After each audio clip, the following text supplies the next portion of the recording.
Welcome to the Value of Recruitment podcast with me, Jon Brooks. Sponsored by Atlas, the recruitment platform helping you become an AI-powered recruiter. This week, my guest is Hung Lee, curator of Recruiting Brainfood. Hung is an agency recruiter turned RecTech founder turned font of knowledge for the talent industry. In the podcast, we talk about Hung's views on the way recruitment is going and how recruitment agencies need to adapt to new trends and ways of providing value for clients. Hung shares the top 3 things that internal talent teams value from recruiters, with examples of how to deliver that value. We also talk about the need for recruiters to be transparent in how they work with clients in order to build trust and loyalty. Hung is an expert at pushing at the edges of recruitment and finding the next big thing, and then explaining it in a way that inspires people to take action. Enjoy the show. I hope you find it valuable. Hung, welcome to the podcast. My pleasure, John. Thanks for inviting me. It's a pleasure to have you here.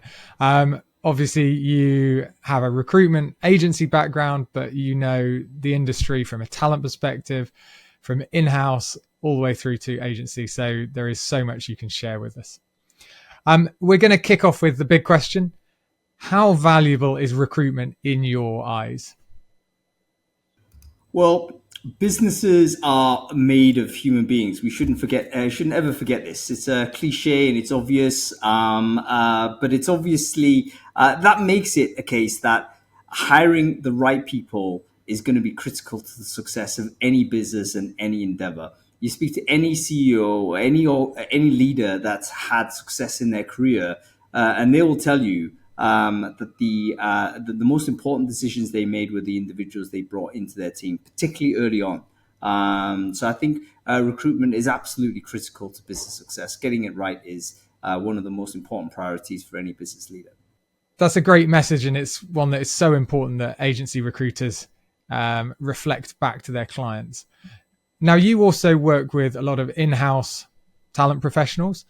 Do they have some of the same challenges that agency recruiters have about reminding the board, the C-suite, about the importance of hiring? Yeah, of course. I think if there's one thing that in-house and agency recruiters can share is that constant battle for, in perception. Because I think that recruitment is one of those functions that it only really becomes prominent in people's minds if it goes wrong. If recruitment is going well, then that's just perceived as, oh, of course, that's normal. That's business as usual. Why would it not be anything else?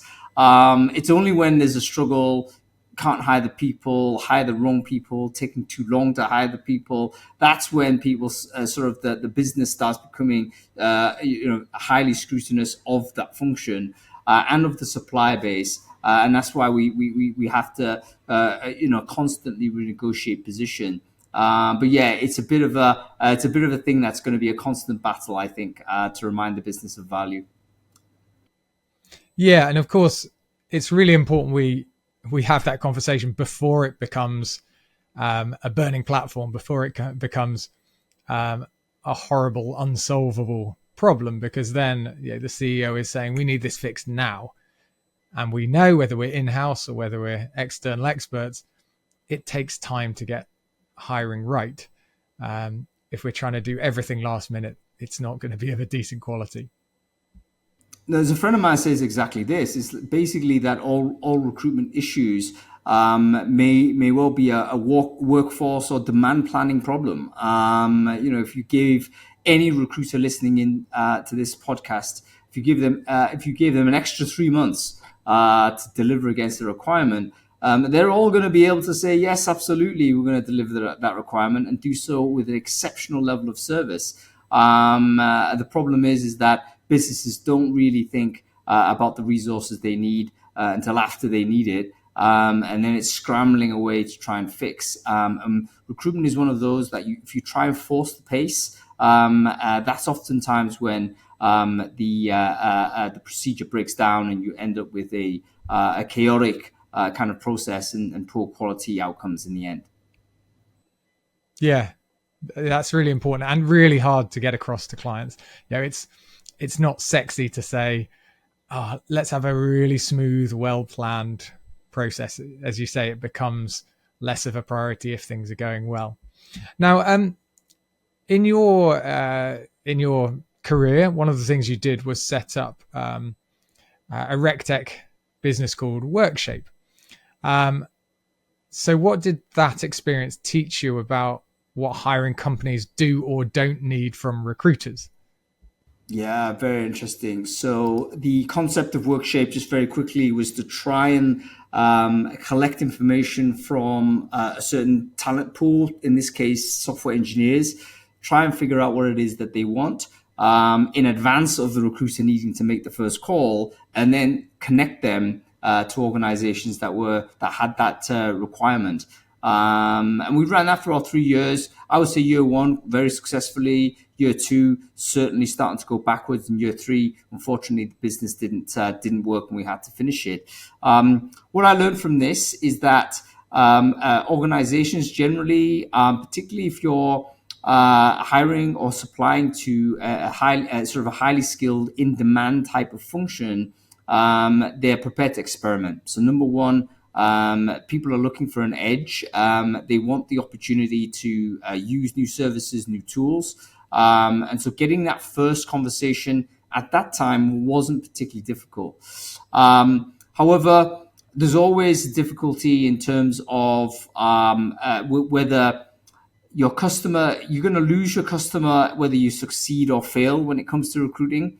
Because if you're supplying a recruitment service, you succeed, which ultimately means you've helped that company hire, the need goes away, and you then need to reacquire a different customer in order to fill that in. Of course, if you fail, then the customer moves on in any case. So the constant need to secure a new pipeline and new customers was one of the things that all recruiters know anyway, but became very clear when we were running on Workshape. And on the pricing side, basically we understand that companies are very reluctant to pay upfront for any service or product. And in fact, they've pretty much wedded to the contingent model of pay upon hire or pay on offer, which is the reason why recruitment agency business models have been persistently this way for such a long amount of time. Yeah, interesting.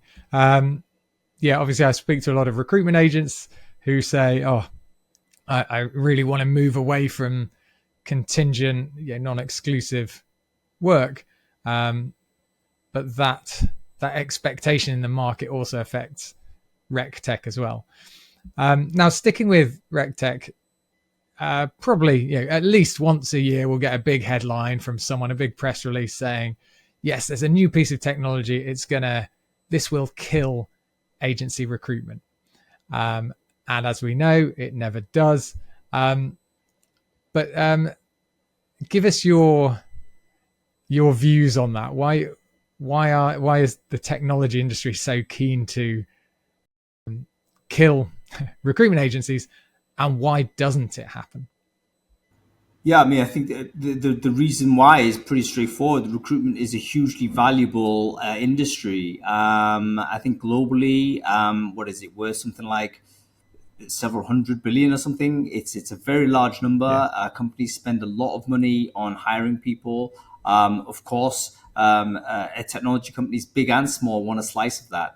I mean, you only need to look at Indeed's was it quarterly update. They came out with a very explicitly said the same. They said, look, recruitment advertising is worth this amount of money for us, but the staffing market is worth times 10x this. And so given the size of that pie, no surprise that companies want to take a bite out of it. Why doesn't disintermediation of agencies ever happen in the truest sense? It's ultimately because agencies remain the big aggregators of job requisitions, basically. If you're a disintermediator of recruitment agencies, typically you're trying to say, I'm going to collect together all of the jobs, and then I'm going to collect together all of the people who want to do the jobs, and I will use some technology to make the match in between. I will be the automated agent, so to say, and there's no need for the hundreds of thousands of recruitment companies out there globally to try and make those matches individually. The problem should be obvious. Ultimately, it's extremely difficult to acquire that volume of jobs and that volume of demand from the employers. It takes no one's got the marketing budget to capture all of that. And secondly, you need to collect all of the candidates also, not just database records. They need to be active candidates that are engaging and applying for jobs. Now, the truth is, with any marketplace, is that liquidity within the market is the most important thing. You need both parties being dynamic, active, and talking to each other. And that's, I think, where the challenge breaks down, because no central platform has been as yet able to guarantee that liquidity. What's ended up happening is that marketplaces have become more niche. So we focus in Workshape, for instance, on the tech side. We've seen other sort of platforms do regional. We've seen them do different functions. We've seen them do a demographic sort of segmentation in order to say, right, the employers that are going to post jobs to us particularly want this demographic of individual. Therefore, that reduces our marketing costs because we know, we don't need to try and take the entire market. We just need to focus on that one segment. And again, that acquisition cost on the candidate side is also reduced because you only need to focus on that one demographic. So generally speaking, that's what all these tech disintermediaries end up doing. They end up niching down. And when you niche down, of course, you're no longer a threat to the third party. You just become a much smaller player in that scope. So anybody outside, even if you're super successful in dominating that one niche, everyone outside of that niche will still be operating in the old way. So agencies super resilient because they perform, I think, just a very valuable role in brokering the connection between job seeker and an employer. And we haven't had an innovation which beats that. Yeah. I mean, it's fascinating, isn't it? Like, so much innovation is going on in the world. And yeah, there are so many examples of innovation with AI being prominent. But you kind of think, is agency recruitment still going to stick it out? Or in fact, as has happened with LinkedIn and with job boards and everything else, is it that agency recruiters become the customer of the tech because we are the ones who are focused so much on recruitment that actually we are the easiest market to sell to?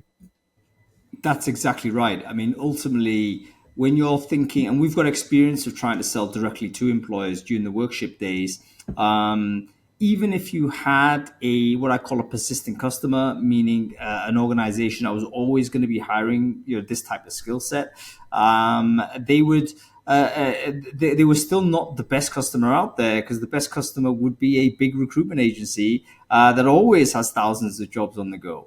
And so that's basically what the journey has been for ever since online tools came into being. The very earliest job boards were explicitly anti-agency. Didn't take long before agency became their biggest customer. LinkedIn early on was pretty much anti-agency. It was going to be professional networking. Let's get away from having to use headhunters. Guess what? Biggest customer of LinkedIn today is recruitment agencies and recruiters. And every iteration of disintermediation has come to the same sort of outcome. Which is ultimately that every other organization out there is an episodic hirer of talent, even the very biggest ones. The only consistent hirer of talent is a recruitment agent. Yeah, great point. Okay, moving off tech for a minute, because there is more to life than technology. You've got a great perspective on the market. How do you see recruitment agencies standing out in what are clearly crowded markets? It's clearly crowded, and we've talked about the resiliency of recruitment agencies up until now, John. But the reality is, I think it would be a mistake to just think recruitment agencies are resilient inherently, because we also need to be adaptive. The ones that have been able to survive are the smarter ones that recognize sort of the direction of travel with regards to where the market is going, and are able to adapt their services accordingly.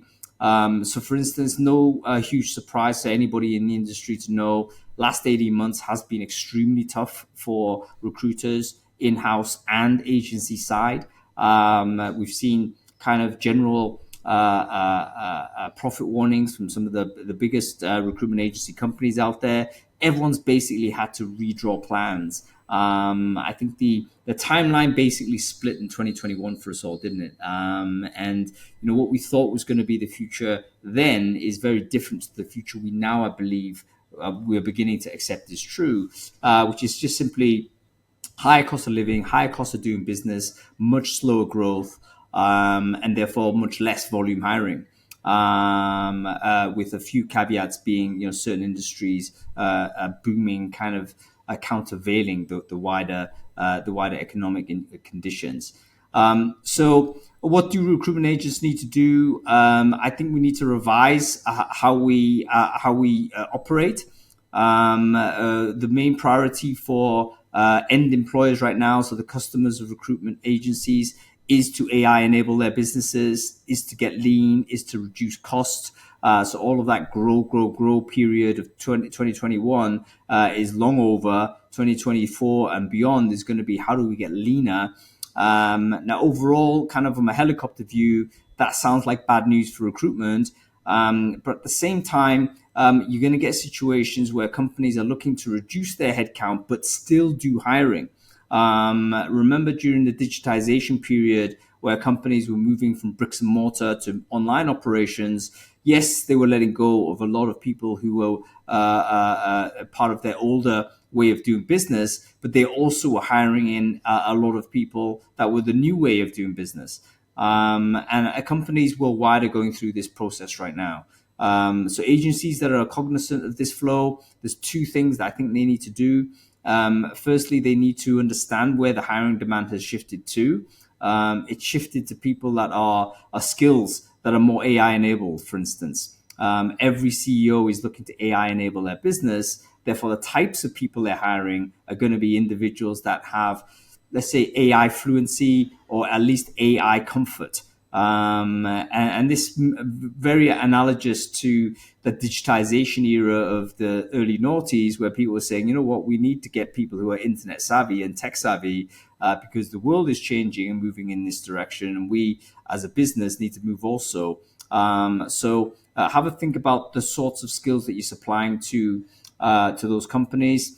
You also need to look at a big kind of job dispersal trend. So if you're supplying to a multinational organization, one of the ways in which multinational organizations are looking to reduce cost is to essentially position the jobs in the most cost efficient places that they can.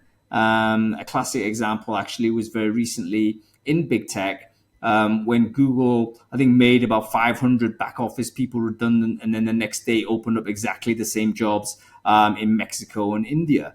That's a recruitment need. You can see that replicating really across all of those places where a company has a global footprint, but has got resources kind of in the wrong places, quote unquote, in terms of cost effectiveness. There's going to be a job dispersal there. Can recruiters get involved in supporting companies become more cost efficient? I think absolutely. Who else is going to do it? It will be some recruiter doing it. So we've got to internationalize and globalize our capability.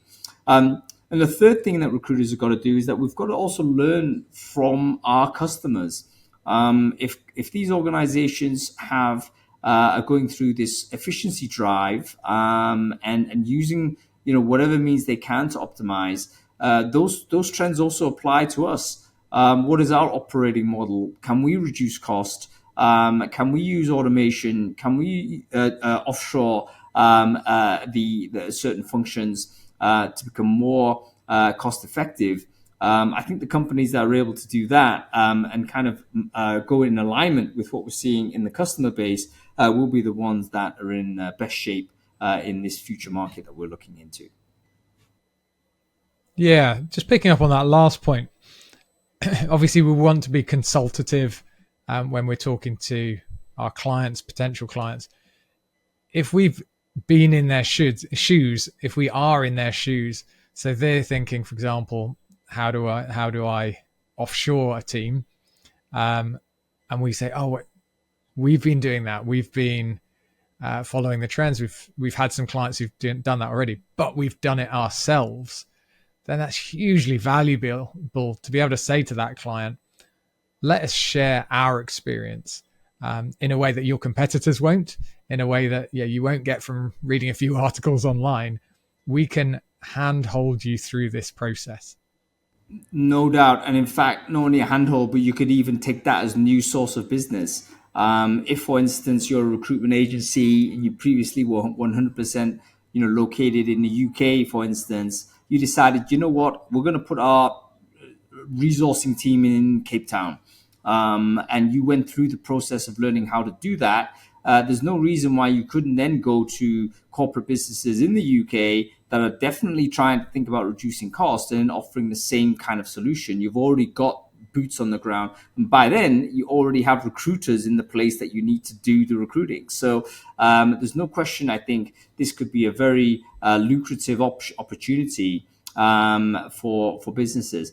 Now, interestingly enough, a lot of these opportunities may not appear explicitly. The recruiters are often a little bit behind when it comes to leads capture, because they may look at the prior existence of a published job before they follow up and think, right, that's a lead for me. Well, okay, that's still continue to do that because I think that's viable.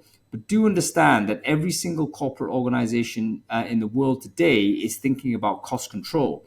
Is thinking about reducing cost and of global job dispersal. So you can go to any of these corporates that have a multinational footprint and you could offer a service of this type. And I think you're going to get better results than you might expect. Yeah, I think that's really important. Yeah, I hope this message comes across again and again to recruiters, but we don't want to be saying, what jobs are you recruiting for now? We want to be saying, what problems are you trying to solve? Right? If you're trying to be leaner, if your organization needs to reduce costs, and you're already thinking of putting your people in different places, then let's understand that. Let's share what we've seen from other people doing it. Yeah, when it's a nascent approach, not many people have done it. There aren't many templates to follow. We can say, oh, we've helped someone else do that, or we've seen someone else do it, or we're starting to do it ourselves and we can support you with it. Everyone is talking about AI-powered recruiters, but what does that actually look like? With Atlas as your CRM, it means every interaction with your candidate is automatically captured and searchable. If they mention their salary in an email, it's instantly recorded without you having to write anything. And behind the scenes, Atlas discovers every company that a candidate has worked for, the industries those companies operate in, as well as things like company size and description. All this means you can do your job much faster and add more value to your clients. To learn more about Atlas, go to recruitwithatlas.com. It's important to note that can feel really daunting to hear about Google picking up 500 people and displacing that team to Mexico or India. But that is happening, or that will be happening, at businesses of every level in every sector.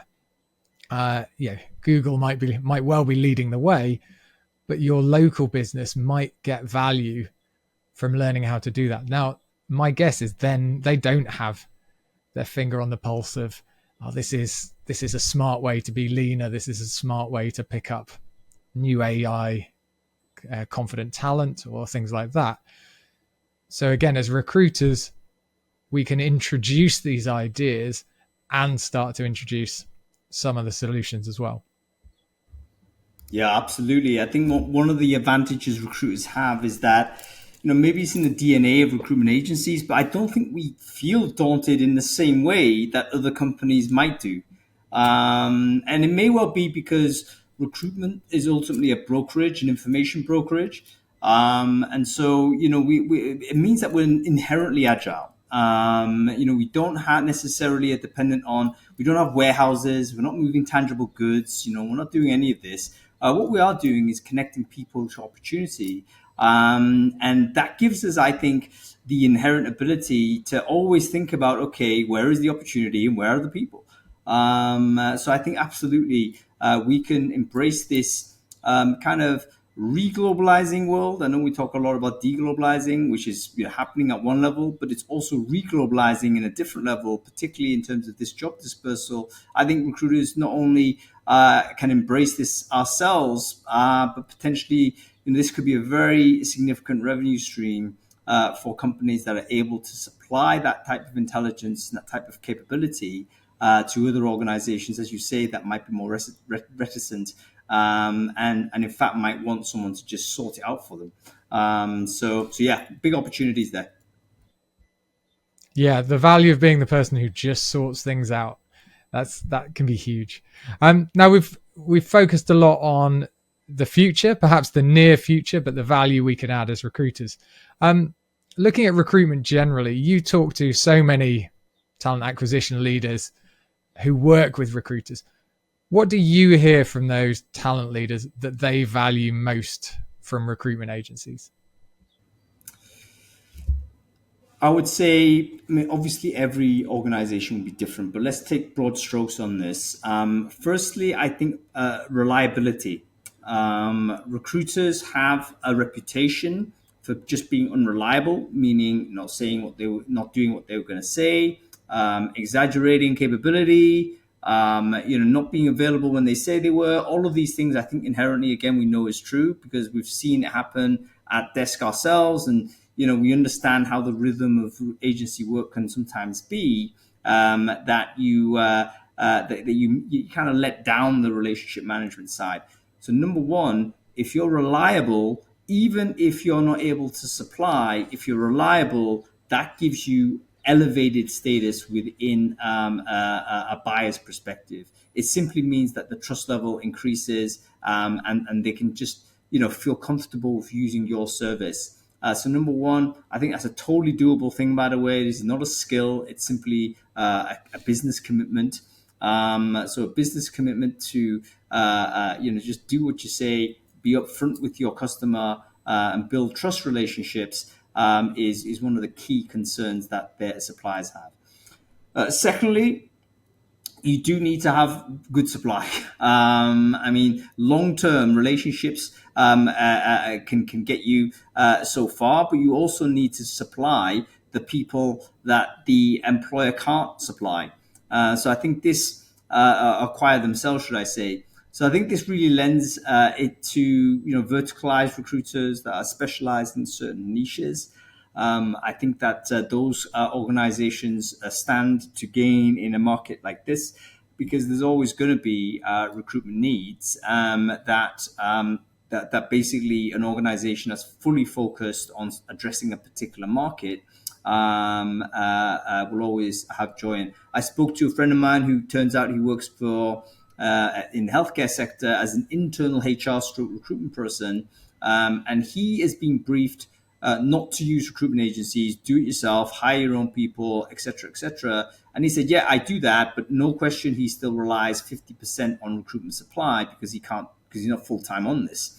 There's certain segments, verticals where I think having a deep knowledge of the market, of the labor market, and the available talent is going to be key.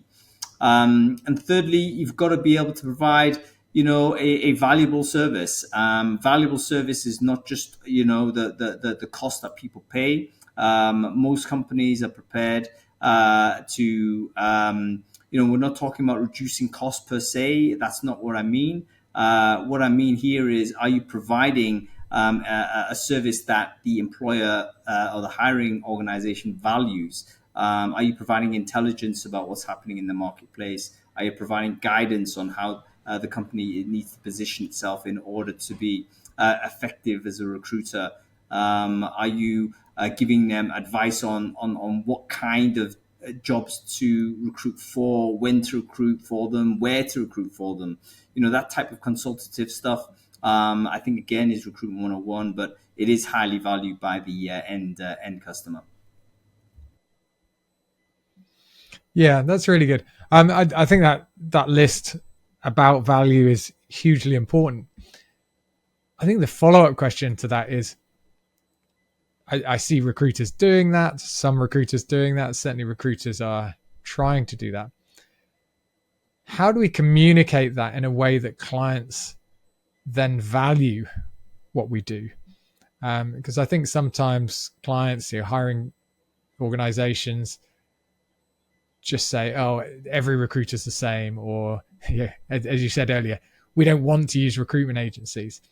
So we've got all those ways you just listed of adding value. How do we package that? How do we get that message across to our clients so that they value recruitment agencies more? I think ultimately it is about I don't want to say sell the pain because it's this is not what we want to try and say. But we have to be. There's a value in being very transparent. So, for instance, if you are an organization that is able to clearly show the work that you're doing as you're trying to deliver the candidates, that's really going to help the client relationship management role. And it's also going to help sort of their perception of your work. One of the things that employers suspect is that they do doubt whether the agency is doing any work at all, right? The cliche is, look, what are these people doing? They're just putting an ad out on Indeed and then just chumming the response over to us, and we're paying 20% for that. Why? So that's the kind of a cliched perspective of recruitment agency work. They don't see all of the advanced and deep work you're doing. They don't see the number of contacts you're making.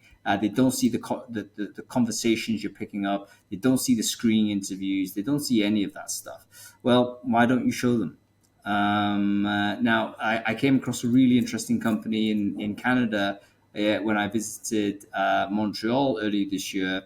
And they actually had an app that allowed the end client to monitor in real time their recruiter behavior. So the recruiters, so the client was able to monitor, oh, I can see the number of messages going out from John. I can see how many people have gone to screening. I can see how many interviews are taking place. I can see what candidates are being interviewed. So I can already pre-vet whether these are the right people going through the flow. And so by the time the agency delivers the candidate, actually there's, the client is already aware as to who's in pipe and they're excited to see them. And guess what happens? Trust goes through the roof, even in situations of zero supply.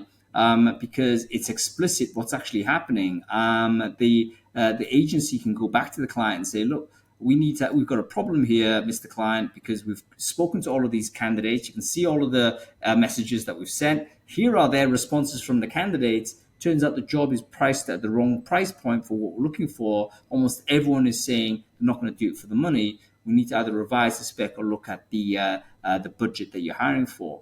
Now, being able to move to that level of transparency, I don't expect every business to be able to do, but it's a really good example as to how you can elevate your status as a supplier, because the end employer can see that you're doing huge amounts of work, even if there is no output that both parties want. And in fact, some of the feedback these employers have been giving to this agency is that they get better analytics from their agency than they do from the in-house talent acquisition team. Because talent acquisition is still pulling together reports and saying, we interviewed these amounts of people, we did this, and this. Whenever you produce a report, slide deck, anything that you've had to put together yourself, it will be distrusted because it's an internal sales doc. Or if you're doing similar things to your client, it's an external sales doc. People know it. They know you're trying to cover up lack of supply. But if you directly open up what you're doing, then suddenly the customer is looking at it and thinking, yeah, this is really hard. And they're going to start taking advice from you. So the way in which this company did it is it wasn't for free. They built their own tech. So this takes huge amounts of investment. But I think it now puts them in a position where I find it difficult for them not to get the requisition, given the transparency they offer. If I'm going against, if you're pitching against this company and you're saying we're going to do this, and this other company is going to say, we're going to do this, but we're also going to show you in real time the progress of the recruitment, you're going to go with these guys every time. So they're killing it in 2020, 22, 23, 24, which is a tough market for everybody. They've been outperforming their entire competition and actually been hitting record numbers based on this transparency play. So that's a lesson there for everyone to learn. Yeah, I mean, that's huge. We need to be aiming for trust in order to be valued, and that transparency example is such a good one. I think for people inspired by that, even I think it's human nature sometimes, especially when you're good at something, to say, right, give me the job, let me get on with it. I'll come back to you when I've solved the problem. But actually what we hear from that example is the client doesn't want to be in a void waiting for 3 or 4 weeks for an update. Even if at the end of every week, or I had a client of mine, so a recruitment agency, who said, actually, I don't want it to be end of the week admin. I want to send my email at the start of the week. So every Monday morning, I send an email to my client saying, here's the status of what I'm doing. Here's what I've done so far. And here's what's coming next. So even over email, that's a much cheaper way of providing that transparency, as long as you make it part of your process and it's offered. It often reminds me of, if you order something online, as we all do, you get a deluge of emails saying, oh, we've got your order. Your order's now over at the delivery company. The delivery company's getting it ready. You can track it here. What's interesting is that increases our trust. We don't need to track. We don't click the track button because we think, oh, I know where it is. The process is happening. I trust it. I don't need to look into it. As recruiters, what we often do is don't provide those updates saying the process is happening. So then our clients start to worry and think, oh, maybe I would like some tracking. Whereas if you get that over communication, then clients say, oh, great, it's in hand. I've got bigger problems to worry about than Hung getting on with this recruiting. Yeah, it's basically, people aren't scrutinizing it. You just got to make sure it's available, and then it's the trust that people are after, not the minutiae. I remember doing something similar when I was a remote recruiter back in the day. This is maybe even 10, 15 years or so ago, something like this. But I was offsite, not available. This is before remote was a thing. And one of the ways in which I created trust was to use a tool which basically tracked activity whenever I was doing anything. And I sent that report rigorously every week to the customer. And I knew they weren't reading that. But it was an audit of every activity I was doing. And it was a case where we know, even though Hung is out of sight, he's doing these activities because these are automatically generated items. And that just it creates that trust that would otherwise be missing. Yeah, I love that. Well, we're building a process here live on how to increase trust with clients. And I think it's perfectly doable for most recruiters. Now, the concept of value obviously leads to price, and negotiation between a recruitment agency and their client is a huge part of the process. And the themes we've talked about today, trust, transparency, all come into that. Can you share any experiences of how you've negotiated with a client of yours, either from your agency days or how you see talent acquisition negotiating with recruiters, or even negotiating with C-suite to get more funding? Yeah, it's difficult, man. I mean, ultimately, what we don't want to do is get into the battle of price wars and stuff like this. I don't think it actually helps anybody too much. I mean, obviously, if you're hiring at high volume and you're a internal recruiter, you need to look at the agency cost. That's one of the numbers that you need to get down. There's no question that's true. And so you're going to be particularly hard on that, whether it's per sort of per hire, or whether you're starting to isolate certain jobs that you want to try and do in-house internally. I think it's one of those where agencies, when they're dealing with talent acquisition teams, you've got to kind of try and create partnerships with them and understand where that journey is, and perhaps understand that that your supply into that organization will go up and down over time. It's not a case that you're always going to be, piling through 100% of every requirement is going to come to agency side. You're going to deliver everything. Sometimes that can happen. I've been in situations where actually the internal team wasn't interested in doing any recruitment. They got other stuff on. Great, you can go and deliver as much as you can. But agency costs are a thing that comes out of the budget for these employers, and they may need to reduce that. In which case, we have to understand that may mean they're going to start parceling out some of these requisitions a little bit differently. And rather than battle away with this, recognize it, support it, understand that this is an ebb and flow situation. Try and provide the solution the employer, the end employer is looking for. And you'll find that other opportunities will emerge either with that organization in different departments, or maybe in other places in competing companies. So yeah, kind of having a non-hostile attitude to TA, I think, is quite an important part of winning that particular game.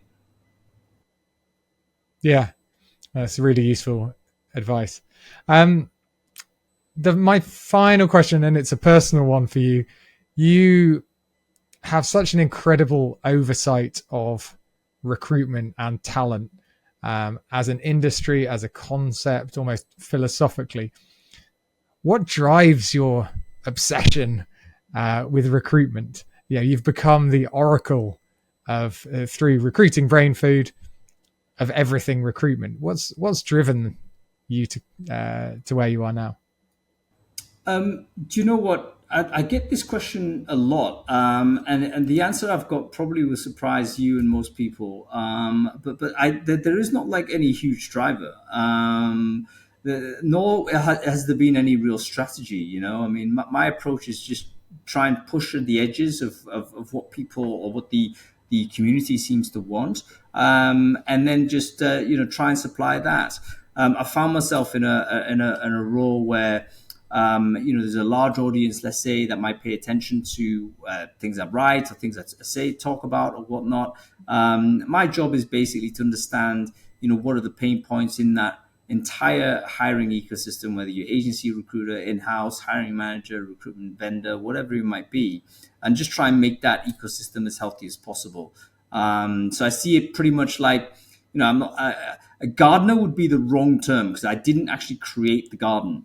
It's more like a person who's just wandering in a forest, let's say, and then just seeing, maybe that branch needs to move out of the way because it's in the way of this of these animals that need to reach this pond or something. And I've just got to try and help out as best I can using the tools I have. So that's motivation enough when I see people gain 1% from something I've done, or they've made a connection through a space that I've curated, or maybe they've read something that has encouraged them to do something different. That's really all the motivation that I need, and I think most people will probably be highly motivated to get that kind of response. Yeah, well, it really is hugely valuable. As you say, I think you do push at the edges, and as business owners, we often think about the middle of our business, the core of our business. How are we delivering, or how are we keeping things running? So your content gives so many people the opportunity to see what's happening at the edges, pick up on some of those things, and say, "Oh yeah, I can be more agile. I can move in that direction." So for anyone listening who doesn't follow Hung currently, all the links are in the show notes, but absolutely get involved in Hung's content. Hung Lee, thank you so much for joining us on the podcast. It's been a fascinating view of recruitment and the value of recruitment. So I really appreciate your time. My pleasure, John. Love speaking with you, man. Good luck with the rest of the podcast, I'll be looking forward to hearing more episodes from you. Thanks again to Hung for sharing his incredible perspective on the world of recruitment. 3 things stood out for me. First, his point that recruitment agencies are inherently agile. Our superpower is the ability to adapt to what the market needs. And there are some huge changes with AI and job dispersal where we can add real value. Second, Hung's clarity in explaining what in-house teams value from agency recruiters. We need to be reliable.